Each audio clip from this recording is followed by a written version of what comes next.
All right, everybody, welcome back to another episode of the AFC Northcast. This week, we're going to be talking about NFL Week 15. We're going to be doing our review for that week, talk about who's in the playoffs and who's out, who's still in the running. So it'll be some good conversations. So, yeah, how's it going, guys? How was your weekend?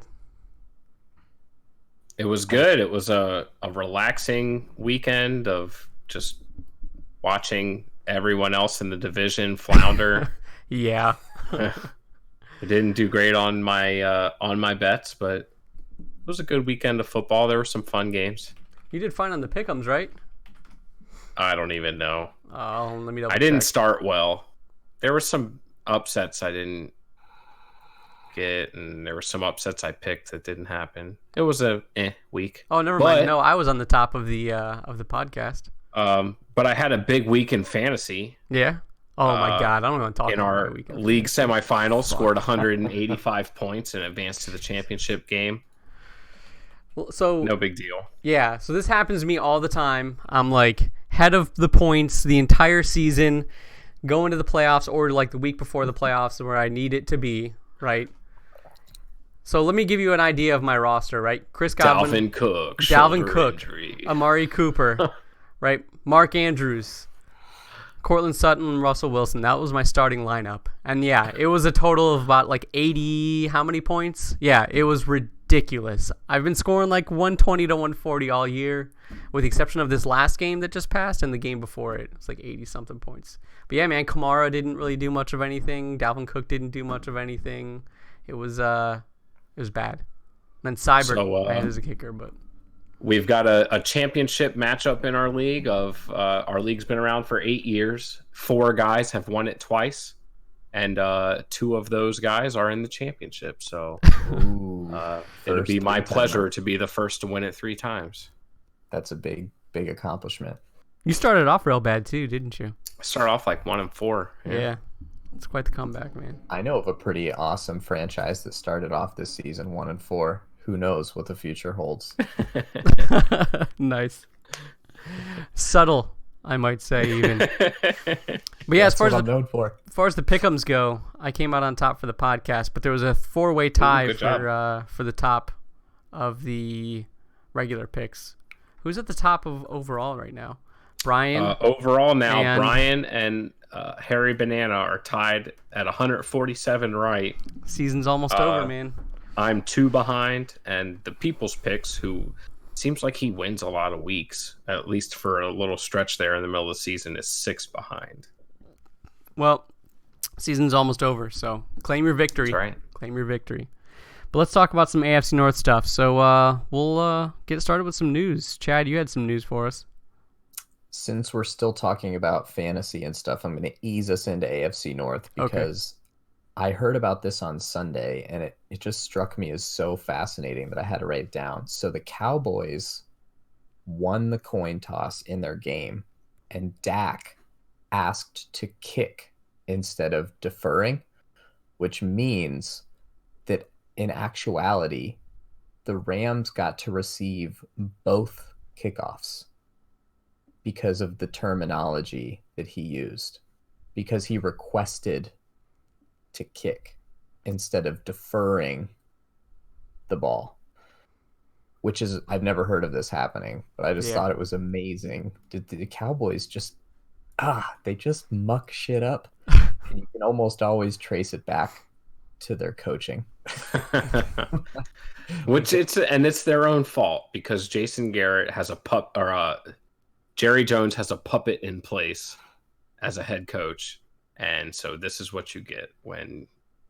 But, I mean, they shit pumped the Rams on Sunday. Yeah, so it didn't matter at all. It ended up not mattering at all. And Amari Cooper scored like 2 fantasy points out of that entire shit pumping. So circle it back. Just, Anyways, not salty.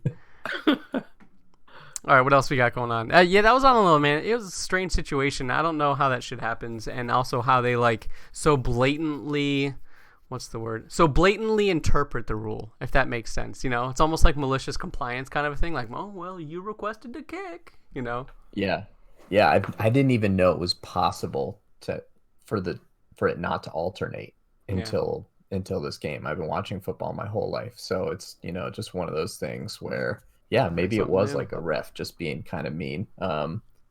Didn't matter. But I just thought it was funny. I think when Dallas screws up, it's funny. I think anything that doesn't go well for Dallas is funny. I will forever love the moment that Tony Romo missed the extra point for them to lose a playoff game. And I like Tony Romo. So that's just like where I'm coming from. I like Dak. I don't have anything against these people, but their suffering makes me laugh a little bit. And they won. So really, no one got hurt here. Easing our way into interesting stories, the Steelers had a wide receiver that none of us had heard of named Tevin Jones. He made a couple nice catches a couple weeks ago, had a couple not great drops in this game, and he got cut. So now they got a guy named Amara Darboh. So I'm hoping for big things because it's fun to say it. Amara Darboh, looking for big things from you, buddy. Last piece of news. This is actually worth talking about. Terrell Suggs picked up on waivers by the Kansas City Super Bowl contending Chiefs. Joey, is your boy, your man crush, the hero of your generation of Ravens, gonna break the all-time playoff sack record with another team? From Ball So Hard University. I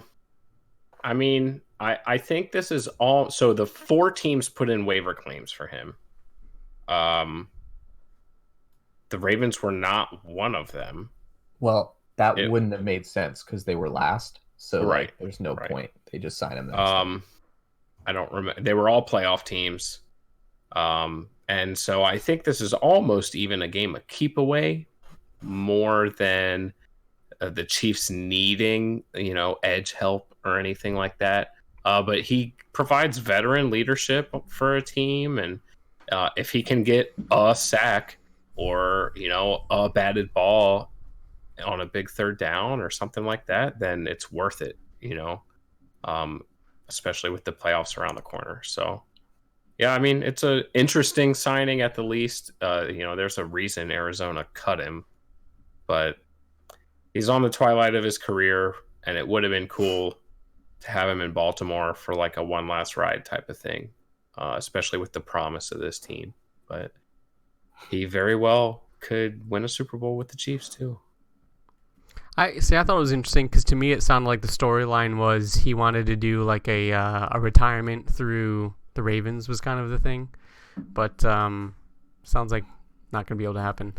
Yeah, that was the the Ravens storyline I having played the in my best head, record in the league, and Right. therefore the last waiver position, it would have made it pretty hard anyways. Mm-hmm. Yeah. That's all I got. Yeah. All What right. else? Tonight, as of about 5:30, the NFL released Pro Bowl starters, and there are AFC North members aplenty on our side of the ball. So much so that the Ravens tied the NFL record with 12 NFL Pro Bowl selections. So we've got somebody at almost every position. Funny enough, defensive end is not one of those positions because TJ Watt and Matt Judon were classified as outside linebackers. So I guess we can start on that side of the ball on the defensive side. It's funny because Chad and Justin and I have been going back and forth about the all AFC North team and what positions are what and who's what. So you've got those two guys, TJ Watt and Matt Judon. Let me guess, Myles Garrett did not make the list. first Pro Bowl selection for both of them. Is that right, Chad? TJ did he make a Pro Bowl last year? I don't know. I'm just gonna go full disclosure. I do not. Two young guys. It's the first for Judon in a contract year. Not bad timing. Interior lineman Cam Hayward and Geno Atkins both got voted to the Pro Bowl. Corners. This is only first Marcus team, right? Peters and Marlon Humphrey both made it. Both free safeties on the AFC squad, Minka and Earl Thomas, came from the AFC North. This is only first team, or is this all team? This is first team. Okay. This is the whole team. You can't have two starting free Well, safeties. yeah, this is all Well, right, the- but I'm just saying, right. like, they still have the second teams and the backups and stuff, right? Oh yeah, like alternates. Yeah. like alternates and Mhm. stuff like that. Wide receiver representation from Jarvis Landry. Offensive tackle Ronnie Stanley. Guards Marshall Yonda and David DeCastro. Your Justin's boy Marquise Pouncey is starting Pro Bowl center. Mark Andrews, Lamar Jackson, Nick Chubb, and Mark Ingram. And fullback Patrick Ricard also made the Pro Bowl. Who? And then special teams, Justin Tucker and long snapper Morgan Cox also made the Pro Bowl. So Who's the punter? the punter is Never mind. Brett It was a joke. Kern It from was a the joke because Tennessee it wasn't the Titans. Scottish Hammer. No, Nope, it sure wasn't. wasn't. He's slowed down a little Yeah, bit. he I feel has. like over the Yeah. second half of the year. Not Yeah. Also, as far as that news goes, may come as a surprise. Return specialist, not Ryan Switzer.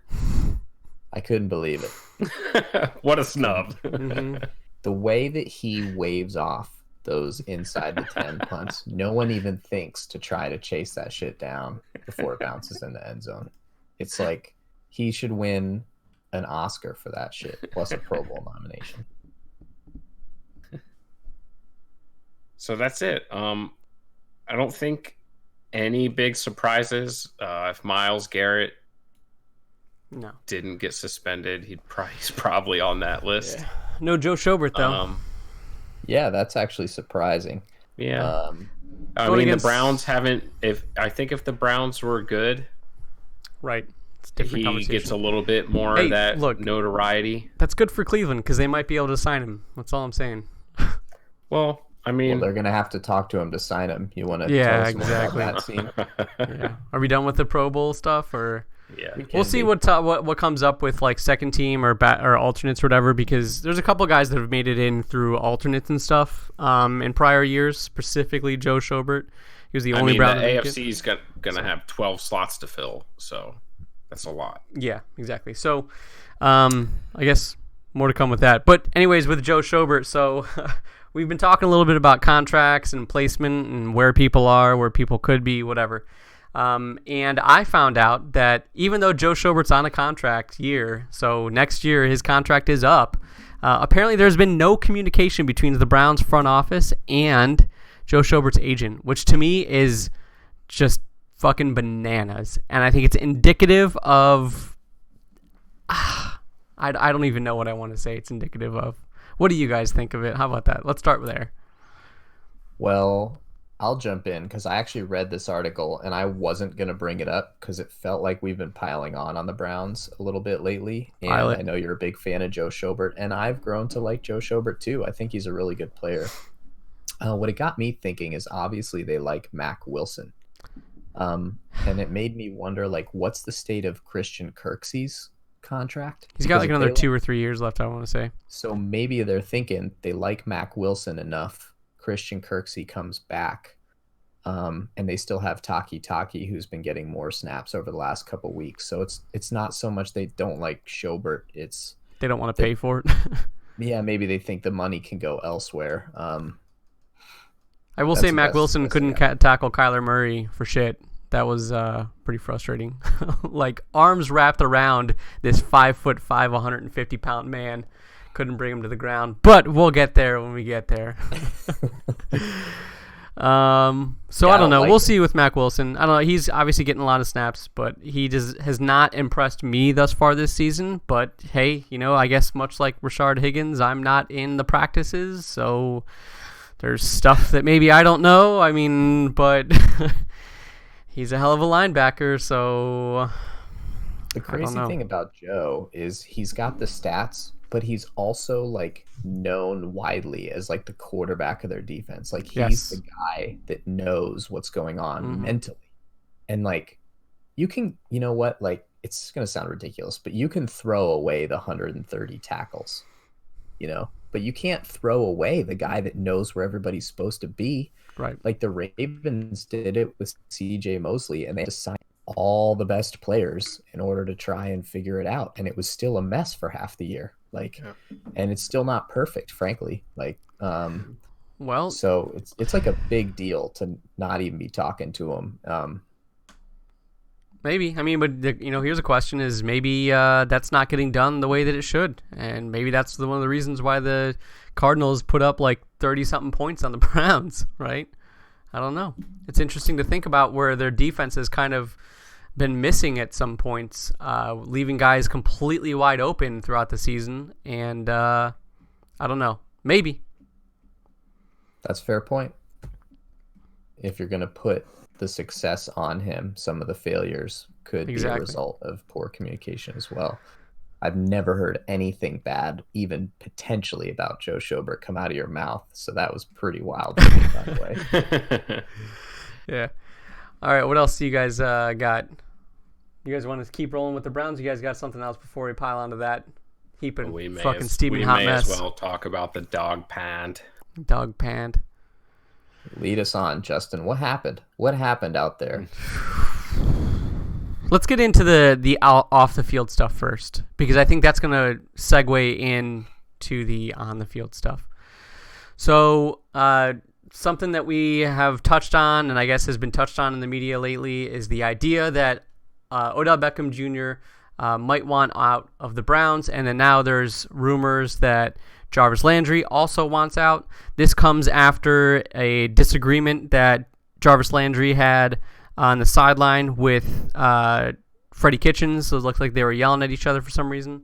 I don't know. I don't know where if the rumors have been like really substantiated yet, so I don't really know.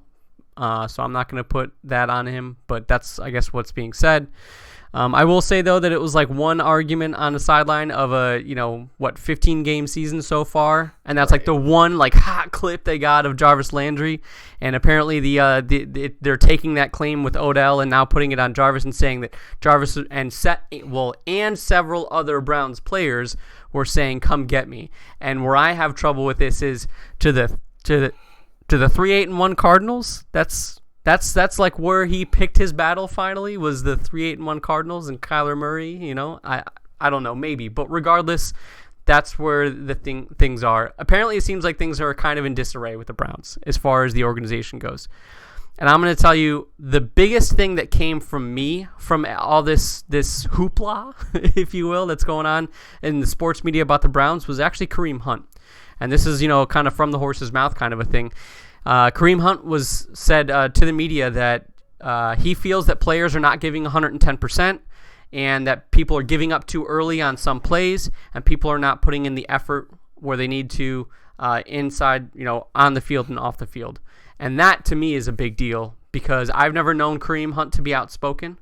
And also he didn't say it in what sounded like a frustrated heat of the moment. He was asked a question and he gave an answer, right? It didn't seem like one of these passive aggressive type, drama queen things. It seemed like just a very, like it was a factual account kind of a thing.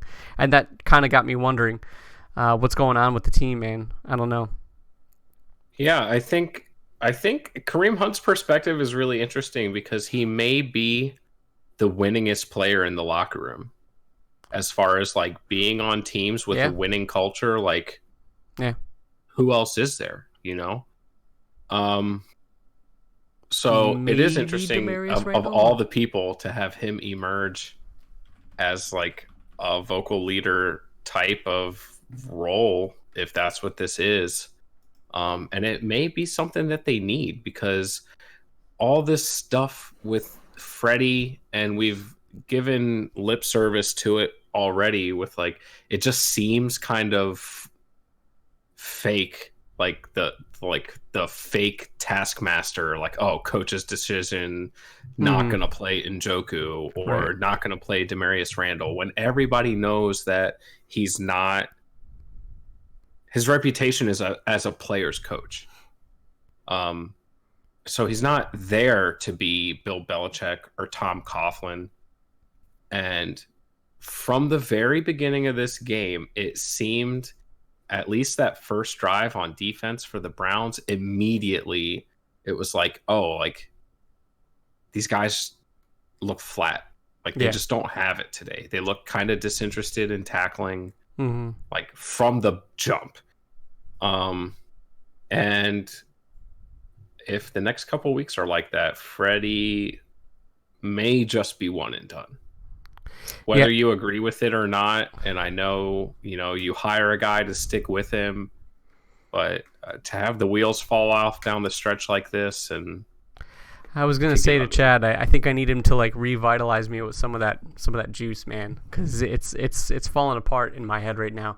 Demarius Randall also was asked in the media, whether or not here. Demarius Randall was asked about the team's confidence in Freddie Kitchens. His quote was, "I can't speak for everybody. I'm just here to do my job," which seems it's something that we were talking about a little bit before the podcast with Joe. He didn't say, "No, I'm standing behind Freddie. Freddie's my guy." Blah blah blah. Right? He did not just kind of dispel it as is, and sometimes less is more in that sense.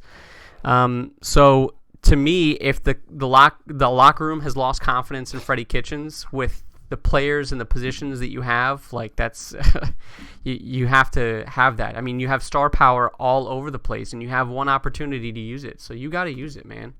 Especially with someone like Kareem Hunt. Like, I want Kareem Hunt to be there next season. The dual threat of Nick Chubb and Kareem Hunt in and of itself is enough to carry an offense through an entire season and get to a playoff position, which is boggling that they haven't, but whatever. Sorry, I think I cut you off, Chad. You were going to say something?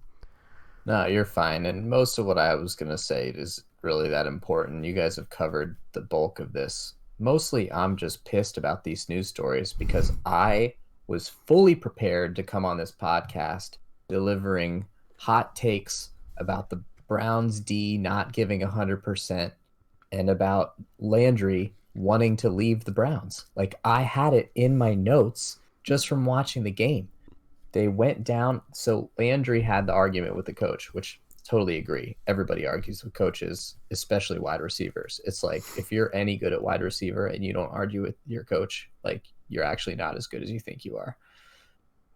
But then for like 10 minutes of game time, anytime there wasn't a play going on, they shifted the camera to Jarvis. And you know what he was doing? Sitting on the bench with his head slumped between his shoulders, and occasionally someone would come by and pat him on the shoulder, and he wouldn't do anything. Like, he was dejected. Mm-hmm. And then the Browns got the ball later, and they start driving, and Mayfield's throwing these short passes into tight coverage, and on a couple runs, like, Jarvis and OBJ were blocking and got like trucked, and it felt so weird because, like, the Arizona players would hit him and it was legal, and they'd go to help him up and they're both like shrugging it off, and just like all the body language, it made me realize, like, all we've been talking about is like, oh, does OBJ want to leave or not? I don't know. Nobody knows, but he loves Jarvis, so why would he leave his best friend? And I just got to thinking, dude, they're both going to leave. They're both sick of this shit. Like, they are done with this shit. They are done. And it's all ruined now because these stories. So I said it first on my phone in notes. So I've got two more takes on the whole culture thing. So the first thing, as far as Odell Beckham and Jarvis, to me, it was like a big thing of, like, regardless of what you individually think about a game or even a series of games or a sequence of games, right? With all of the talent that you have around you in every single position, you would think that they would kind of be able to carry a resolve that says something like, we'll be able to stick it out, we will improve, we'll get better, even after a shitty season. I know, like, losing sucks, but winning cures everything. And maybe what they're unhappy with is Freddie Kitchens. However, it was like just, I want to say last week, the Haslams, the owners of the Browns, reinforced and restated that they support Freddie Kitchens. They want to stick with him. So maybe, in my opinion, within this last week, that coming out is the idea of, they thought, maybe Jarvis was on this whole thing of like, well, you know what, we have some shitty calls, some shitty play calling, some shitty challenges being made, some shitty whatever it is. Shitty timeouts being called, all these things, and some just overall bad coaching. But then once he kind of got the air of like, Freddie's not going anywhere, is when he was like, well, then fuck this. That's maybe some way that I can kind of spin zone it, but that it is interesting that news did just recently come out that the Haslams said that they're standing by Freddie Kitchens, which I don't know if I support that decision. But here's the question then, Justin. So we don't know how about anything except for ourselves. So I'm going to ask you how you feel. If it comes down to this person versus this person. Freddie's Would you gone. rather have okay, Don't even finish it. fair enough. I would rather have this year's roster next year and Freddie be gone and start the fuck over. So, yeah, I don't know. Freddie, again, all that I've really heard about him as a coach is that he's from the Parcells tree. So, in my opinion, maybe he just hasn't adjusted well to these guys, and maybe he's trying to be hardline with the whole leaving Demaryius at home, leaving Njoku at home, whatever other disagreements he's gotten with the players. And maybe that kind of hard line just isn't the new way of the NFL. It's just not the way that, and I guess we're older, and it's not the way that these kids respond to this type of stuff lately, right? These 24-year-olds, they just don't respond to it like they did 10 years ago. And he kind of just hasn't been able to adjust. This is completely conjecture, complete speculation. I don't know. I'm just trying to make pieces out of something. But that's my first take of maybe why that might be the case, or maybe that's why it might seem so. My second one was really trying to zero down and target, like, Kareem Hunt was talking about somebody. So who is he talking about, right? So obviously the brain is going to immediately float to Jarvis or Odell, which, as far as Jarvis goes, could not be farther from the truth. That dude puts out 110% all the time, every time, again, with the exception of what we might have seen against the Cardinals. But then it was Odell Beckham. And honestly, even watching this game, Odell Beckham put up some nasty big blocks on dudes. He's still running and trying to get open, so it looks like he's got some effort there. Nick Chubb, I don't think anyone can contest that. Kareem Hunt, I don't think he's going to say that on himself. Offensive line, like maybe, but a lot of those guys are fighting for jobs. So maybe, I don't know. Man, so I started thinking, number one, people on defense, which is maybe what the whole Damarius Randall thing comes from. He's also known for being particularly outspoken. So people on defense, like I was saying before, with blown coverages all around the defense and stuff like that's been happening all year. 30-something points from the Arizona Cardinals, like that says something. And the other thing is, like, what if Baker Mayfield is exactly what we thought he was going to be? Or not we, but what people thought he was going to be. What if, right? Like, all of these, again, he has more commercials than touchdowns this offseason. All of these blown misreads, blatant, right? All of these missing people over and over again, constantly not communicating with people and connecting with them where he needs to. Like, what if? I don't want to say it, but at the same time, it's like, and again, with Kareem Hunt, like, is he really that involved with, I guess, hanging out with the defense? Like, a lot of times offense and defense on the same team really are different teams, Yeah. So is it reasonable? I don't know, man. I don't want to say it, but maybe. We would never say that to our first ever player listener. Baker, we know you're not giving 110%. You're giving 130%. Yeah. You're at numbers that, honestly, Kareem Hunt doesn't know how to count to yet, and that's why he's confused. It's totally the defense. The secondary was supposed to be a strength of this team, and this is the first game I really noticed that they just like weren't covering well. Like they weren't covering basic routes. Like tackling was also a major issue, but like there's just like out routes getting open just like all the time. They weren't good. They like were really not good, particularly the secondary. Yeah. So if I had to guess, based on what I was watching, the secondary had like its worst game that I've watched, and I've watched them all because I have to now. Yeah, it just feels like every game you watch, like opposing teams are just getting wide open over and over again, and you're just like, how does this keep happening? But going back to the Baker thing, so specifically I'll talk about this game, man. There's multiple plays where you got guys like Odell Beckham just wide open. Just wide open, and he's not getting it to them. I don't know what it is. Maybe he doesn't feel comfortable in the pocket. I don't know what it is, but he's not getting to them. So do you guys have any more like conjecture, speculation before I just kind of do like a 20-second rundown of the game? I'm good. All right, cool. So basically this game was, honestly a blowout, really, as much as it could be against a team like Arizona. At halftime, it was 10-7. I'm sorry, 10-21. That was completely misspeak. I don't know. But 10-21. Maybe it was what I was wishing. I don't know. It was 10-21 at halftime. And it was not looking good at all. Let's see. So overall, Baker Mayfield had just about 250 yards, 247 yards passing, but a lot of that came in like the fourth quarter in garbage time where the Cardinals were way ahead, right? So up until about the third quarter, midway through the third quarter, Baker Mayfield had like 100 yards passing. It was like pretty despicable. Nick Chubb overall obviously had a fucking great game. He had like 127 yards rushing and a touchdown, 21 yards receiving. Kareem Hunt, again, like we need this guy on the team, right? 62 yards receiving, 9 for 8 on his catches. And he also had a couple rushes as well for 14 yards. But, really, like I was saying, the defense is just, it looked so fucking bad. So the Cardinals had almost 300 yards rushing. Like, that's just rushing. Like, not even talking about Kyler Murray and his passing. Just rushing. Kenyon Drake looked like a fucking superstar out there, man. Looks like Barry Sanders. Barry fucking Sanders. 137 yards, 6.23 yards per attempt, with 4 touchdowns. Like, that's ridiculous, man.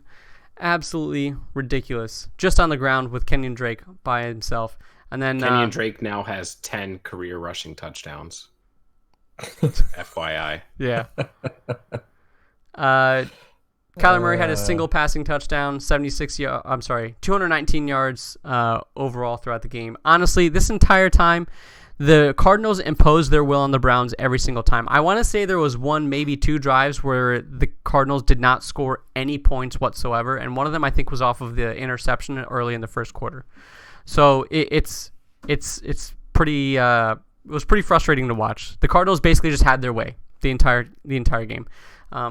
Last thing about Baker too, he was like targeting Patrick Peterson. I don't understand it. Like, he's like the only good coverage guy that they have. Like, and he was just targeting him constantly.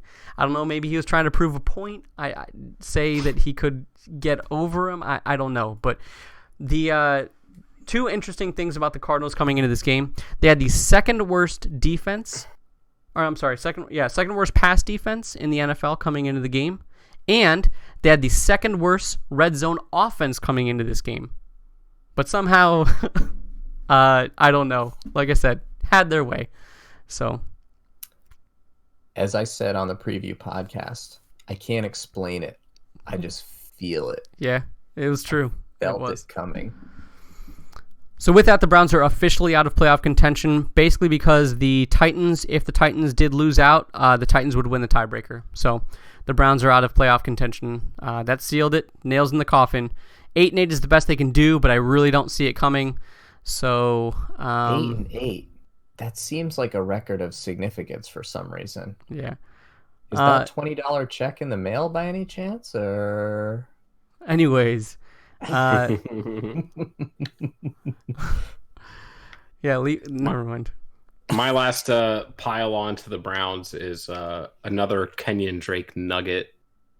Kenyon Drake was the last remaining winless player in the NFL. He got traded from the Dolphins to the Cardinals when the Dolphins were winless, and the Cardinals had not won a game since he got there. So, congratulations. Happy birthday, Kenyon Drake. And see, that's the kind of stuff that Twitter is for. Yeah, exactly. Yeah. So, regardless of how you slice it at this point, the Browns season it's a failure.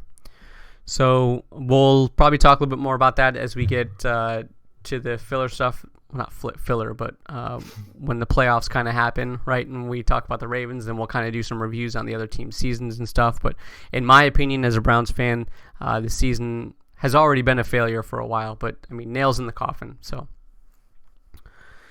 but, all right. Let's move on. What do you guys want to talk about next? Well, we can talk about another quarterback inexplicably targeting incredible number 1 corners.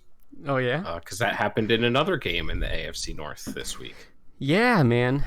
That was a strange game, too, because for the first half, like, things were looking nuts. For the first half, I was like, damn. They were going toe-to-toe. They sacked Tom Brady, like, 3 times in, like, almost in a row, I want to say. things were looking good, and then adjustments were made. Yeah, so of course we are talking about the Bengals and the Patriots. The Patriots headed to Cincinnati, home of Spygate 2.0, which Sunday morning, another Jay Glazer nugget. I don't know how he ends up with all this fucking information. He released the video that the Cincinnati security worker was taking when he confronted the Patriots independent contractor, an independent contractor, by the way, who has been suspended by the Patriots. So I don't know how independent of a contractor that is. I've also heard around some different media talking. Technically, all the players are also independent contractors. That's why they have to pay taxes in every city they play in. So So- it's a convenient term. Yeah. So independent contractor, Yeah, it's a very loose maybe term. not so independent Right. from the Patriots. So that was really fun getting to hear this Patriots guy be like, "Look, man, we can make all this go away. I'll just delete the footage and we don't have to worry about it." And the Cincinnati security guy said something to the effect of, "The damage has already been done, bud." And that's when you Bud. know. That's when you know it was someone's serious when they say Yeah. bud. Yeah. But yeah, so this game was 13-10 New England at halftime. And more so than the last two losses that the Pats have taken against the Texans and the Chiefs, this I think was the most damning performance, even though it ended up with a pretty lopsided score. To go into Cincinnati and really not be impressive. Tom Brady was not great again. The offense was pretty inept. They got bailed out by Stephon Gilmore and the defense, and things just kind of spiraled from the third quarter on. The Pats scored 14 in the third quarter, and that was like the big difference in the game. So Stephon Gilmore, when being targeted this year, wide receivers that he's covering have 0 touchdowns, and he has 2. So he's pretty good. It's probably not a great idea to throw at him a bunch. And Andy Dalton chose to anyways. Yeah. So Inexplicably. Yeah. Which led him to 4 interceptions, which is the most interceptions he's had in a single game all year. yeah, Stephon Gilmore had 2 interceptions and 4 passes defensed. Like, Yeah. And yet, Tyler Boyd, after the game, said that one-on-one, he won most of the matchup. So yeah, he had 3 catches on 7 targets That's- for like 20 yards. that's math that I haven't personally worked out yet, Yeah. but, you know, it's a personal problem for me. So yeah, Joe Mixon was probably like the lone bright spot offensively for the Bengals. And a significant one, to be Yeah. honest. We talked about Joe Mixon needing to get involved in the passing game in order to give the Bengals a chance for victory. And I think we undersold his ability, because you know what he did? None of that shit. He got 3 passes for 20 yards, and they were screens, which is exactly what I said they needed to get beyond. And then he just ran the ball. He ran the ball through everybody. He did not care who was trying to tackle him. And all I could think about when I was watching this game was week 1 against Seattle, when Bobby Wagner truck sticked him and just drove him backwards. And I was like, dude, Joe Mixon, not that strong. What's going on? He is that strong. He is so good. He is killing it right now. That defense is good, and they can tackle. And he just was not allowing it. This was Joe Mixon being awesome. Totally fun to watch him. Like, he was strong. He was elusive. He's like a grade A #1 running back that you want to have. If they don't re-sign that dude, I know you're not supposed to pay running backs, but like with their 2-person scouting department, they're not going to get another one of him. Well, did anybody see the interaction between Joe Mixon and Tom Brady online after the game? No. Tom Brady said something. So Joe Mixon must have said. Did you say that we got he room was- for you? He was hoping to get the jersey swap, but couldn't. And Tom Brady tweeted, "Great game, Joe. A jersey's on the way." And then these three names came up: Corey Dillon, Rex Burkhead, Jeremy Hill. These are all former Cincinnati Bengal running backs that went on to win Super Bowl rings with the New England Patriots. So maybe Tom Brady's doing a little bit of advanced scouting of his own Yeah. for the Pats and doing a little bit of mild tampering. Yeah. So while I will say that Jimmy Garoppolo probably doesn't have that kind of power in the 49ers organization, Tom Brady probably has that kind of power in the Patriots organization, depending again on, how much more gas you think he might have left in the tank. So that would be that would be sorry. Can you guys hear that creaking? Anyways, sorry. That might be interesting, an interesting turn of events. Before we speak too fondly of the Patriots for too long, do you guys know who the Patriots punt returner is? Nope. I mean, they It's have Mohamed Sanu. I know. Sanu. I was It's just about to Mohamed say, yeah, Mohamed Sanu. Yeah. How great is that? He's not good at that shit. Nope. He looks really slow now. That's I don't what you remember want. him being that That's what you slow. want. Yeah. That's what you want. Yeah. He's In a punt struggling with a returner, Tom yeah. Brady fastball on those crossing routes too. He keeps dropping those suckers. I couldn't believe it when I saw him catch that punt and he gained like 3 yards, which is like one more than Switzer would It's have like gotten. a Ryan Switzer wet dream, yeah. It is. Okay, that's true.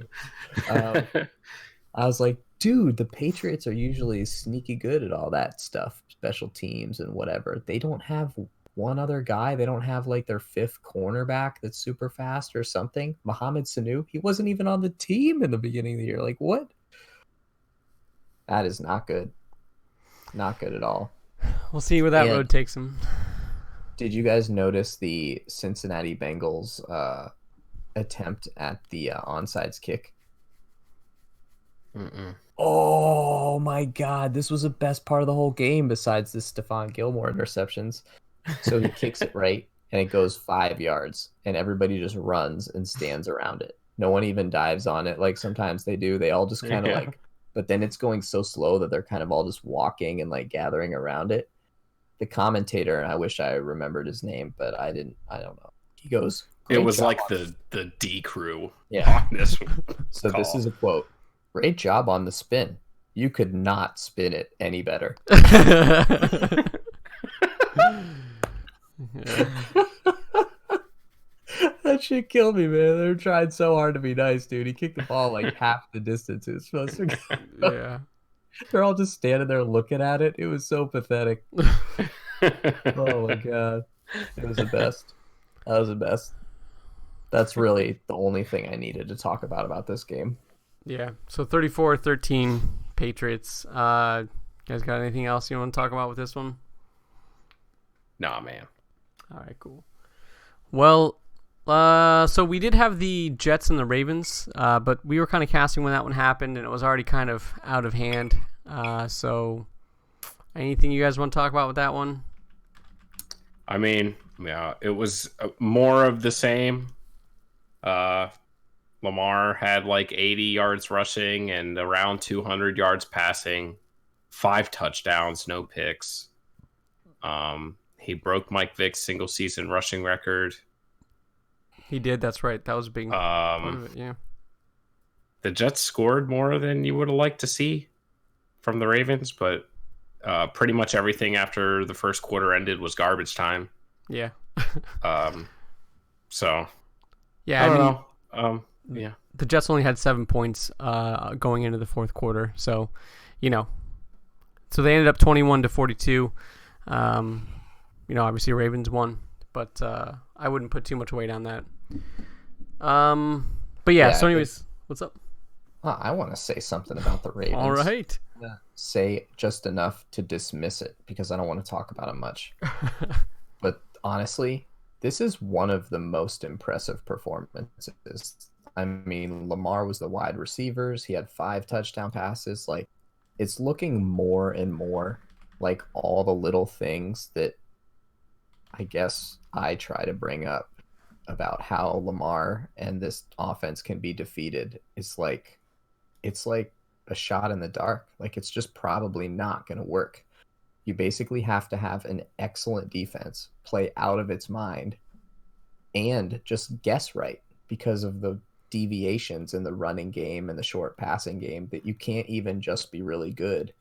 You just have to be really good and guess right, and then hope a couple things happen to go your way, which is basically how you become a Super Bowl favorite, which I think at this point the Ravens are.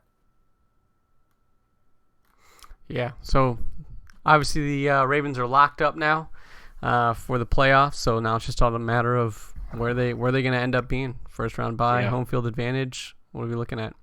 Yeah, and the only playoff team that they have lost to that they've played this year is the Chiefs, and that was in week 3. And Yeah. Lamar threw the ball 43 times. Even if the Ravens are playing from behind, if they meet in the playoffs again, you would expect to not see that for sure. So the offense has definitely changed. The defense has certainly changed since after the Browns game. The Ravens defense was like 26 overall in the league. Now they're 7th Yeah. in a span of 10 weeks. So yeah, they're good. So in order for the Ravens to not get the basically number 1 seed, They would lose out. they would have to lose out, and then on top of that, the Chiefs would have to win out, and that might not even. Well, yeah, they would win. As far as the Bills go, the Bills would have to win out, but I don't know. Yeah, I don't think they would win that. So I If guess the it would Ravens just be lose against. out and the Pats win out, they would win. Yeah, I guess that's the outright only one that number one would. seed. Yeah, really be, I guess, of concern at this point. But Yeah. you're already looking at first round bye most likely. So, well, I guess let's not call it too quick, but that's what it looks like. All right. So last game, the marquee game, I guess, the one with the most Yeah. most effect on the rest of the league was the Steelers and the Bills. Let me take a deep breath because I told you guys that no matter what happened this season, it was a great season to be a Steeler fan. And I did happen to say that during a winning streak. So I need to just gather myself and my emotions. The Steelers got beat. They got beat 17-10. They got beat by a team that philosophically is very similar to what they are. A team that wants to run the ball efficiently, take the occasional shot downfield, and play excellent defense, particularly against the passing game, but just generally overall. And 17-10 is a close game, right? So it never felt like the game was put away by anybody. But I think if you were watching this game, you generally felt like in a tug of war situation, the Steelers were getting slowly pulled towards the middle, just ever so slowly. And to me, most of that was in the effectiveness of Buffalo's running game. Now, neither running game was especially effective because of how good the defenses were, but Devin Singletary just seemed a little more elusive, and they kept going to him, and they kept just kind of getting those nice first down runs, whereas the Steelers were not able to stick to the running game. And even though they had a few big chunk runs from James Conner, they weren't able to stick to it. They had 15 total runs in this game to 38 passes, which, in case you needed to be reminded, Duck Hodges was their quarterback, and they've shown a history during their wins of protecting these backup, if you want to call it that, quarterbacks during it. Another kind of general look at the game. We talked about before this started, I said that the Steelers will lose if they don't win the turnover battle significantly and if they lose the line of scrimmage. the Steelers had 5 turnovers, and if you want to count it, which I do, their first punt of the game, which traveled, I think, -4 yards, but the official stats say 22. Pathetic. I mean, it's basically as bad as an interception, which set up the Bills' first touchdown. So that's 6 turnovers if you count that punt. The Steelers created 2 turnovers, so very difficult to win in that scenario, -3 to 4. And in terms of the line of scrimmage, I thought that Buffalo blitzed really effectively, which surprised and disappointed me. And also, Jordan Phillips is a giant monster creature that cannot be stopped until he runs out of whatever his favorite food is for fuel. Like, he was really, really good in this game. Usually one player does not disrupt the Steelers' offensive line, but I thought he did. And apparently, this Bills are like the second most blitz-heavy team in the NFL behind the Ravens, and yet Duck, after the game, said that they were not expecting to blitz so often, which is absurd and really an indictment on the Steelers coaching staff if they really thought it was unlikely that a blitz-heavy team would blitz an inexperienced quarterback. That's like, I don't even know what to say to that. That's my general assessment of the game. I have some specifics that I want to dive into later, but what do you guys think? What happened? Yeah, I think your tug of war analogy is pretty right on point. The game was close the whole time. I just feel like, especially offensively, the Bills played the game that the Steelers would have liked to play. You know, they ran for 100+ yards. Josh Allen threw it like 19 times or something like that. John Brown ate him alive. But, you know, Duck threw it more than you would have hoped for a game that the Steelers were leading at the end of the third quarter. And I don't know, it just seemed like they were a little out of sorts. And then once they really had to claw back into the game, Duck unraveled, and you got young quarterback Duck. I mean, it was bound to happen. But Justin, do you want the Bills to are good on my team? This is the only game I didn't watch because it was immediately after the Browns, and I was done with football. So, you know, I'm just gonna come out and say it. Fair enough. Yeah, I was done footballing for the day. Well, it should be noted that the Steelers, I've credited the Steelers for some really creative silliness on offense, particularly against the Bengals this year early in the season when they really needed it in Mason's first start. The Steelers made some efforts to protect Duck early in this game by running some Wildcat, and it was, I would say, what's the right word for this? Epically disastrous. I think there were 3 Wildcat plays. One of them was a 5-yard penalty pre-snap. One of them I don't remember, but it wasn't good. And one of them was a fumble when they were in the red zone, which is like, it was, I guess it was before half. I think the Steelers were down 7-3.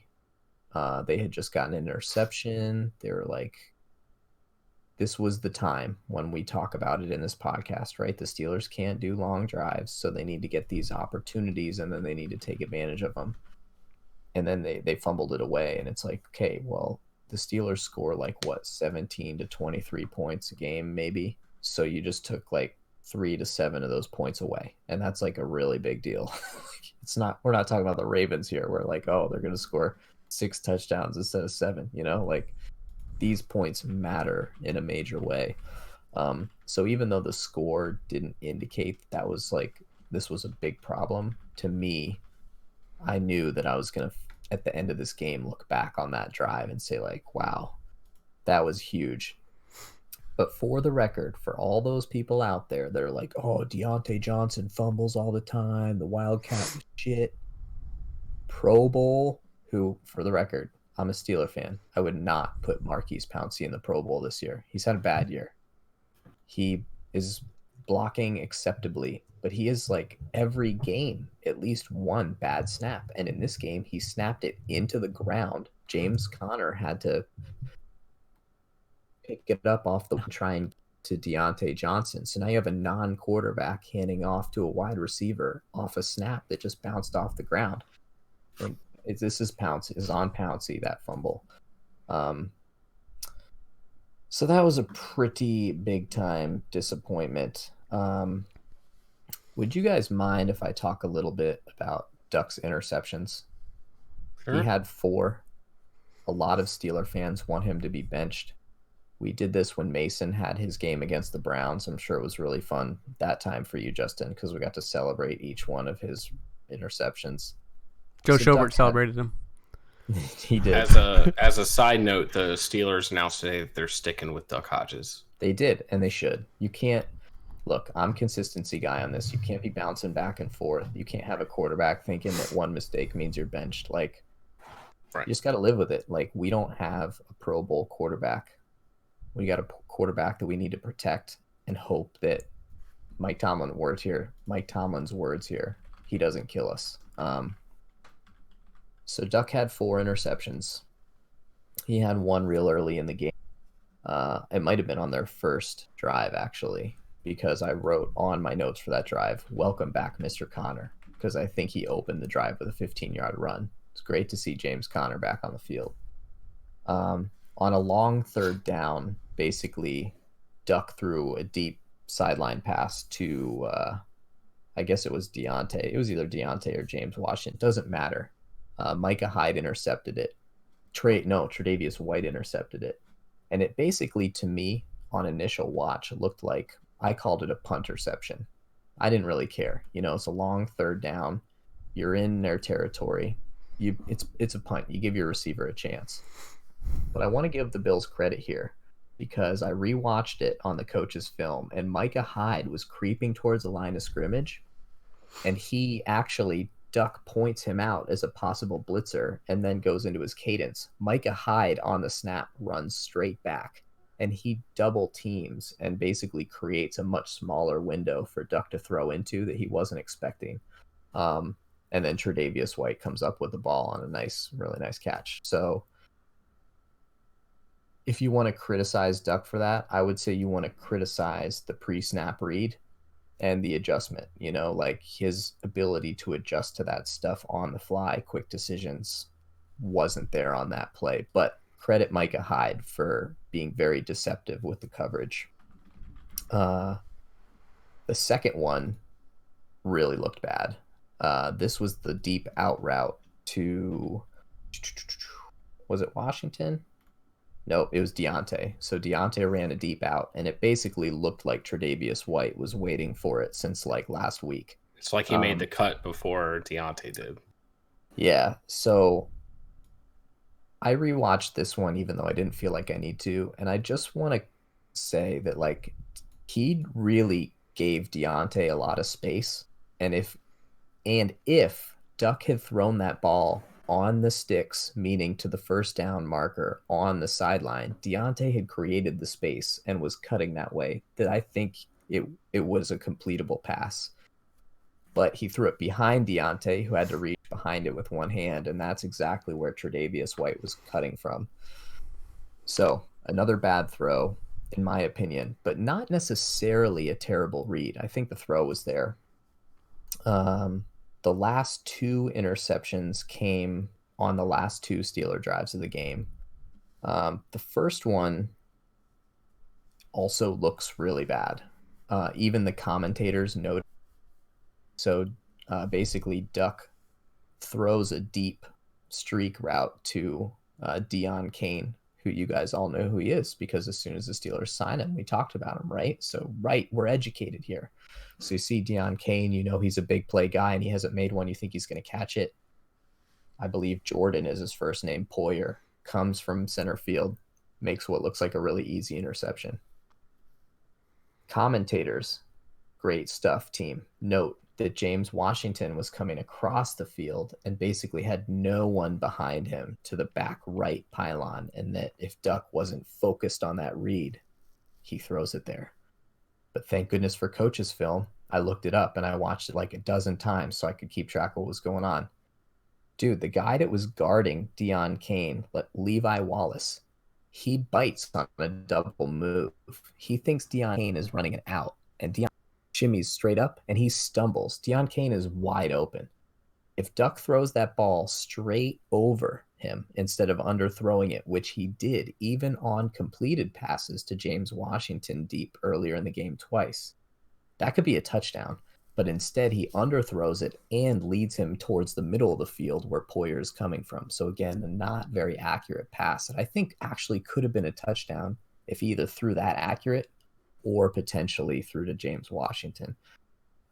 So again, I don't hate the read as much, but underthrown. If you want to criticize Duck's arm strength, this might be a time to start thinking about that. And then the last drive ended with a Duck interception. And the big problem with this drive was that Duck took a sack right before the last play of the game. And so the Steelers had no timeouts and they're rushing the line of scrimmage. There's people reporting that Mike Tomlin was yelling for him to spike it, but it's chaos. He's trying to get something going, so he doesn't spike it. He runs a play. And Villanueva, left tackle, got beat. And so he steps up in the pocket, and as young quarterbacks are wont to do, they don't scan the field in that space. They drift. And so he runs to the left, which cuts off half the field for him, and he has to throw into double coverage, and it gets intercepted. But if he had just stepped up and scanned the field, Deontay Johnson had single coverage on the right sideline. Not saying it's a touchdown. He was covered, but the throw was there into non-double coverage. So basically what I'm trying to say here is like, look, this guy's a young quarterback. He wasn't drafted in the first round for a reason. He does not have Josh Allen or Lamar Jackson or Baker Mayfield arm strength. He just doesn't. And so that means he needs to anticipate throws better, which means things like pre-snap reads and things like pocket presence and scanning the field, like while your pocket is breaking down, are even more important because you can't force it into these smaller windows. It was his worst game as a pro, but I don't think for necessarily the reasons that it looked like. There were opportunities there, and in certain situations, his reads weren't as bad as they always looked like. Yeah, and he's a quarterback with limitations. That's just the facts. But I agree with you. Going back to Mason Rudolph, like that sends the wrong message to not only the whole quarterback room but the whole team. Like, you've already moved away from Mason Rudolph. Going back to him is basically giving up. So stick with Duck and see what you got, and hope that he can learn from his mistakes. And as James Conner gets worked back into the offense a little bit more, hopefully you can protect your own quarterback a little bit more with the run game and the short pass and some of the stuff that worked earlier in the season. It's not a lost season. 9-7 is a very, very real possibility. The Steelers have the Jets and the Ravens left, and possibly 10-6, depending on what the Ravens do in Week 17. Even if they play all their players, I mean, it's a football team that the Steelers took to the brink the first time around. So nothing's guaranteed, but that swings either way. And we've talked about this in our previews for weeks. I'm very much enjoying watching the Steelers, but I promise you guys every single week that they're not going to clobber anybody. And so far, I have been accurate with that level of prediction. So don't anticipate me to come back on Thursday and say they're going to clobber the Jets either. And the Bills are very similar that way. This game was built to be a 17-10 game. Hit the under, by the way. Yeah, which I did not bet, but sorry. I thought Bills plus 1.5 was too juicy to bet anything else. The Bills being an underdog in that game was silly to me. Yeah, it probably was. But silly. It was a close game. Yeah, it was. And I'm disappointed that the Steelers didn't win, but the defense is amazing. Dude, this defense gave up one legitimate drive in this game. they basically are pitching shutouts. Like if you're watching the context under which this defense hits the field on a regular basis. I mean, they gave up 17 points off 5 turnovers. Like, are you kidding me? And only one of those turnovers actually turned into points. The other points was the punt that went 22 yards. And then they had one nice drive that basically was Steven Nelson getting beat by John Brown deep, and then they finished it. Which credit to them, it was a good drive. But like, look, if your defense gives up one drive a game, like win, and mostly they are. So it's fun. It's fun to watch, and they just didn't have it. We'll go get them next week. All right, well, that's pretty much all of those AFC North games. We talked a little bit about playoff contentions as well for each of those teams, which we'll get more into when we go to do our preview episode on Thursday. But closing out this week, let's pick some players of the week. So let's start with offensive player of the week. Joey, what you got? It is my true and deepest pleasure to return to nominating Lamar Jackson as the AFC North Offensive Player of the Week. It's been a couple weeks. I'll attribute it to Lamar greatness fatigue, kind of like when Jordan was on his big run and didn't win an MVP just because everybody was tired of him just being the best. Lamar's the best there is, maybe soon to be the best there was and the best there ever will be, but let's not get ahead of ourselves. 5 touchdowns, no interceptions, break Michael Vick's record, 10 yards a carry, primetime win. Offense looks unstoppable. Lamar Jackson. Yeah. Chad? Should we have passing Lamar Jackson versus rushing Lamar Jackson? Yeah, we talked about that.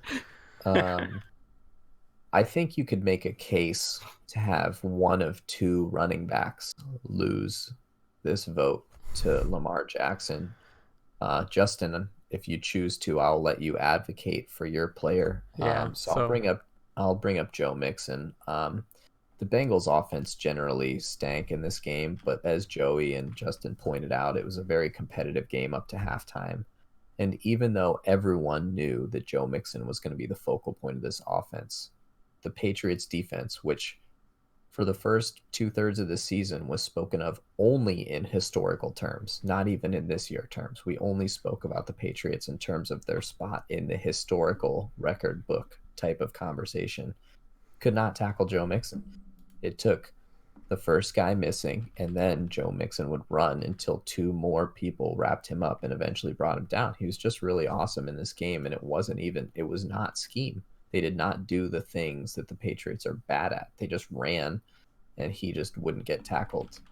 And even though a lot of times there are tacklers in the backfield, it was really.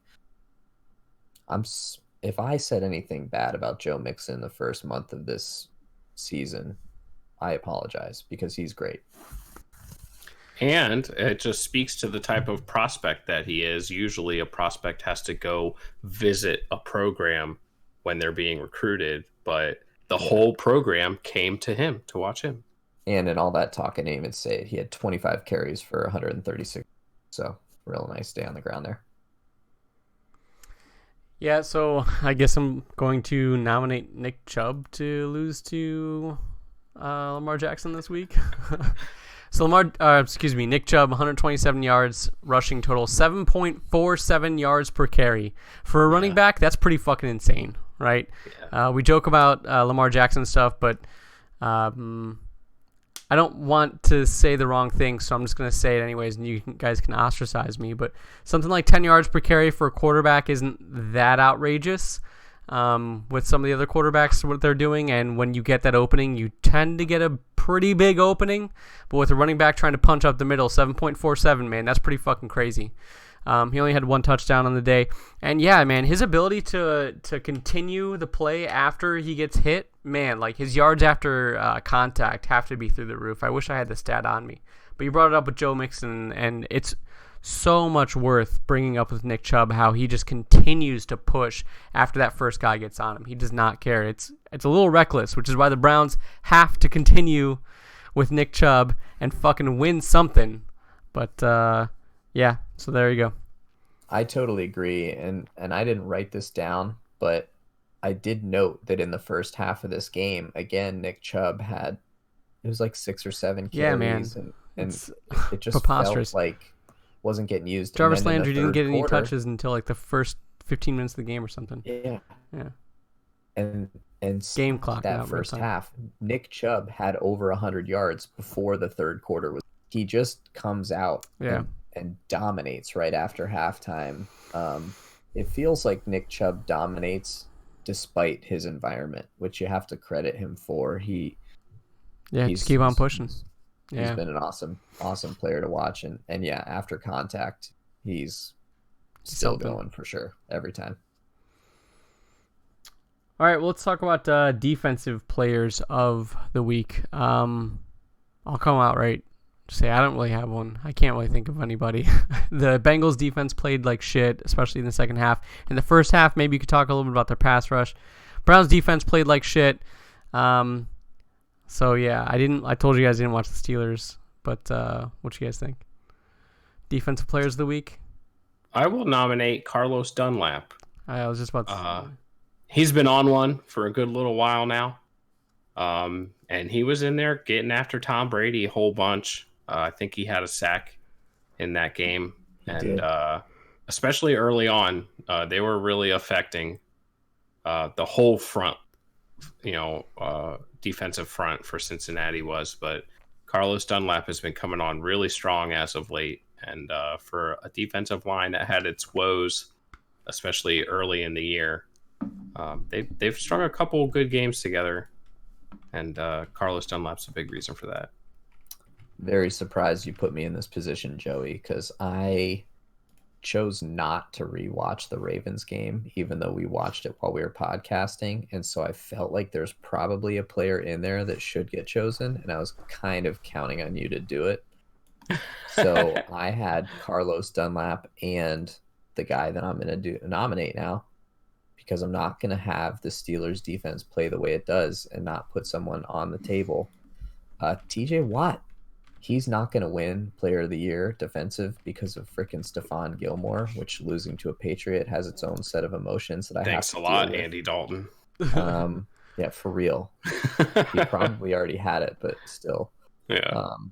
TJ Watt, just like he had like half a sack and a forced fumble, but it's the moments. It's the moments. The forced fumble was on like an awesome Singletary run. It looked like the Bills were coming to get him, and he chased him down from behind and punched it out, and like it just changed the momentum of the game seemingly at time. And then like he just gets the commentators so fired up too. Early in the game, he had like a tackle on a run for short gain, and then they went for like a wide receiver bubble screen, and so the right tackle did a cut block and knocked him to basically his hands and knees, and he leapt up from that position and deflected the pass that was getting thrown over his head. And they're just like, dude, this guy's an animal. Like, you just can't stop him from impacting the game. TJ Watt, he could be the player of the week every week as far as I'm concerned. They can call it the Lamar Jackson Offensive Player of the Week award and the TJ Watt Defensive Player of the Week award. And then, well, he's going to have a steel cage death match with Joe Schobert. But yeah. Hey, Joe Schobert's had his share of good games, so deal. Yeah. Well, we'll be sure to put those polls up. Going back over some of the polls for this week, actually. So with the Bills and Steelers, 74% of y'all voted for the Bills. I guess you were right. And the Cardinals-Browns was a split 50-50 right down the middle. That's surprising. Yeah, but did not feel that way. Patriots-Bengals, 83-17. So, again, you guys did pretty well with that. Closing thoughts. The Browns, because that's just, it's my thing, right? Steelers, the game that they lost, white on white. Cardinals, white on white. Patriots, white on white. 49ers, white on white. I'm just saying, man. There's one game they wore white on white this year, and they won, and that was against the Jets.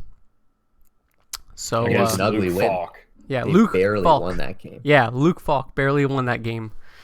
So, yeah. Why I've didn't been you saying- say this at the beginning? We spend all this time analyzing how to the Browns, and it's just their shirts. No, not just the shirts. And- It's no, the shirts the and the pants. pants. Well, Yeah. either or. White on Either white. Or. Well, As long as- for away, typically they're in white shirts, but they refuse to wear. When they beat the Ravens, it was white shirts, orange pants, and that uniform, fire. Yeah, it's awesome. It's a good away uniform. But it was a joke of last year even and the year before that white on white was cursed. It's like a cursed the uniform. year before, I mean. Right. Everything was cursed. But that's where it started for me. But white on white is cursed. So they need to fucking wash themselves clean of the curse. I mean, they are going to be coming out with new uniforms in the off season, so that's really all I have to look forward to coming up soon. So hopefully there's no white on white ensemble. But Man, the Browns changed their uniforms more than they changed their head coach. At least it seems like. It's very frequent for both. But yeah, 5 years is the league minimum for uniforms. It's been 5 years since That's the only way- newer, brighter orange Yeah, already. the orange was oranger. Yeah. The orange was less orange 5 years ago. That was a Browns Twitter thing. The orange is oranger. Yeah, they actually there's a fan podcast now called The Orange is Oranger. Yeah, I don't know, man. So, Wow. all right, you guys got any closing thoughts? The AFC North champions have been crowned after this week. Yeah, Your Baltimore Ravens.